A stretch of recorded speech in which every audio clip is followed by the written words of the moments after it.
The state takes 7% of every single medical marijuana sale. Part of that $4.3 million in sales coming from stores just like this one. The OMMA says it's had 60,000 applicants so far, with 57,000 of those being patients. Wendy? Mike Hunter told us today that public nuisance charge is their most important one, and that he doesn't think the outcome of the other cases will affect this one. Hunter told us they can still bring the rest of those charges in the future, and this isn't the end of the litigation. He plans to go after drug distributors next. Mike, Wendy? It's not too often that schools, especially here in Oklahoma, are able to add fine arts to their curriculum rather than cutting it. But here in Okarche, they've added music back into school after going almost 30 years without it. This is amazing. It's getting better. It's getting better. It's getting better. Especially in a small community like this, every time I run into somebody anywhere, it's just, man, I'm so excited about this. I can't wait to see what it turns into. That's not that way everywhere. Band programs don't get that kind of support everywhere. The kids have had a ton of fun. I mean, they're paving the way for what hopefully is a great future in band in Okarche. When it was announced they would once again have a band, demand to join was high. Out of the 45 students in 4th and 5th grade, 33 of them are in the band. It's okay. It's all right. It's all right to fail. Just gotta learn from it. This is going the opposite direction of what every other school is doing right now. Every other school is cutting, and we're able to add a program. We are starting from nothing, so everything that we've had to buy ourselves this year. Starting a band can get expensive. Luckily, Okarche schools benefit from tax revenue gained from wind turbines that surround the town, which can help offset the cost. It fits the whole realm of making it what I say is a school complete, because you need those things. You need the kids to be interested in things that give them a reason to come to school. Different types of kids need different types of things, and more of an identity than just set in a classroom, which of course is important in itself, but it allows kids to express themselves in a different way. If there was a hard part, I'd say he has the hard part. He's the man that has the mission, so it's his lead, and you know, we kind of follow it and support it. So in a state where fine arts usually are first on the chopping block to go, here at Okarche, well, they're doing things a little bit different, prioritizing band and the fine arts.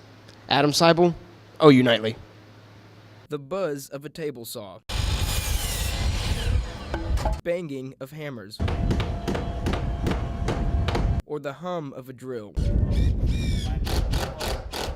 Aren't sounds you'd expect to hear in a classroom, but here in Professor Bloom's Construction Fundamentals Lab, these are all sounds that his students are quite used to by now. And in the past, they've done kind of smaller projects, and then I took the class over a year ago, and we decided to build, we're calling it the ARC-V.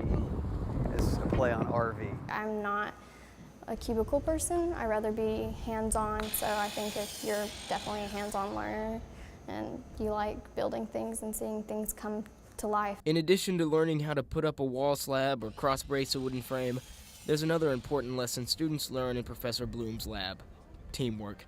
We're all out here to learn and improve, and if someone knows something, then we bounce off each other, and that's how we grow. Currently known as the Creating Making Lab, this building used to be home to OU's racquetball court, with the original floors still intact. This is it. This feels like home.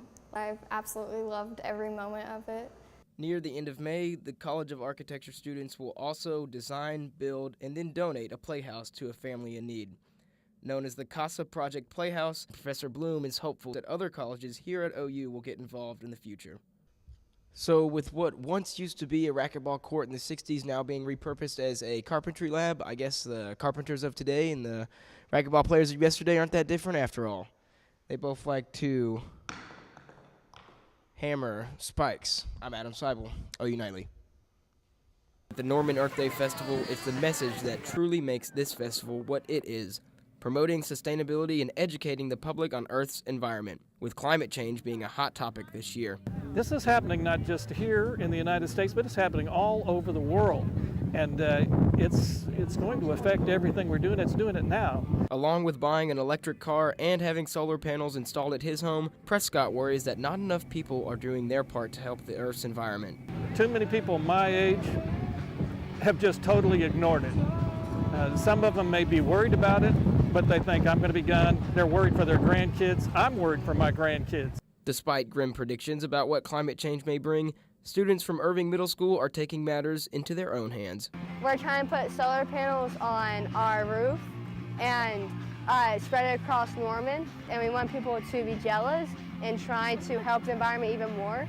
While their plan to get their school to transition to solar energy is still in the works, the students have formed a club rallying behind the idea and aren't stopping there. Because of like fossil fuels and stuff that we're using, it's just getting worse and worse with pollution and cost of electricity, and basically just what we're aiming towards is to change that. The Earth Day Festival also showcased vendors who offered tips and advice on what people can do to live a more sustainable lifestyle. And one earth-friendly tip comes from where you may least expect it: alpaca poop. Alpacas are very environmentally friendly. Well, their poo makes great soil enhancement. So it's great for enhancing the soil for your plants and so forth. And it's very environmentally friendly. There's no smell to it to speak of.